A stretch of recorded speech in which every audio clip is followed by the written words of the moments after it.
hired me to tutor math because I'd taken a course in calculus at university, and I neglected to tell them about my marks.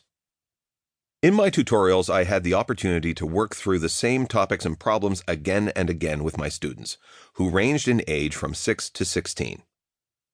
The concepts that had mystified me as a teenager, such as why does a negative times a negative equal a positive, gradually became clear, and my confidence grew as I found I could learn new material more quickly. One of my first students was a shy 11-year-old boy named Andrew, who struggled in math. In grade 6, Andrew was placed in a remedial class. His new teacher warned his mother that she shouldn't expect much from her son because he was too intellectually challenged to learn math in a regular math class. In the first 2 years of our tutorials, Andrew's confidence grew steadily, and by grade 8, he had transferred to the academic stream in math. I tutored him until he was in grade 12, but I lost touch with him until recently when he invited me to lunch. In the middle of our lunch, Andrew told me that he had just been granted full tenure as a professor in mathematics. When I was growing up, I would always compare myself to the students who did well on math competitions and who seemed to learn new concepts without effort. Watching these students race ahead of me at school made me think that I lacked the natural gift I needed to be good at the subject. But now, at the age of 30, I was surprised to see how quickly I could learn the concepts I was teaching, and how easy it was for students like Andrew, who had never shown any signs of having a gift for math, to excel at the subject with patient teaching. I began to suspect that a root cause of many individuals' troubles in math, and in other subjects as well, is the belief in natural talents and natural academic hierarchies. As early as kindergarten, children start to compare themselves to their peers and to identify some as talented or smart in various subjects. Children who decide that they are not talented will often stop paying attention or making an effort to do well, as I did in school. This problem is likely to compound itself more quickly in math than in other subjects, because when you miss a step in math, it is usually impossible to understand what comes next. The cycle is vicious.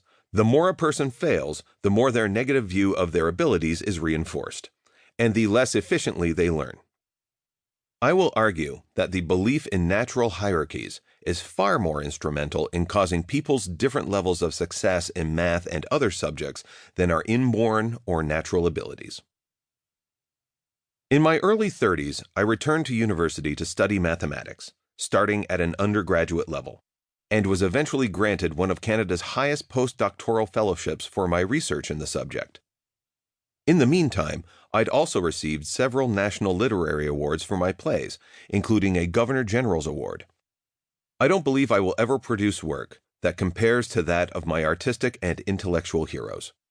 But my experience suggests that the methods I used to train myself as a writer and mathematician, which included deliberate practice, imitation, and various strategies for mastering complex concepts and enhancing the imagination, could help people improve their abilities in the arts and sciences. When I was taking my degree in math, I often wondered how my life would have gone if I'd selected a different book from my sister's bookshelf the night I discovered Plath's letters. I felt lucky to have regained the passion I'd had as a child for creating and discovering new things, and lucky to have been encouraged to follow my passion by my parents and family. Watching my students become more engaged and successful in math, I began to feel that I should do something to help people who'd lost faith in their abilities so they could regain their confidence and keep their sense of wonder and curiosity alive. In the final year of my doctoral program, I persuaded some of my friends to start a free after-school tutoring program called JUMP, Junior Undiscovered Math Prodigies, Math in My Apartment. 20 years later, 200,000 students and educators in North America use JUMP as their main math instruction resource, and the program is spreading into Europe and South America. Its methodologies have been developed in consultation with and guided by the work of distinguished cognitive scientists, psychologists, and educational researchers, many of whom you will meet in this book. These methods are easy to understand and apply, and they reinforce confidence in your abilities rather than assigning you to a particular skill level. They can be used by adults who want to help children learn any subject more efficiently.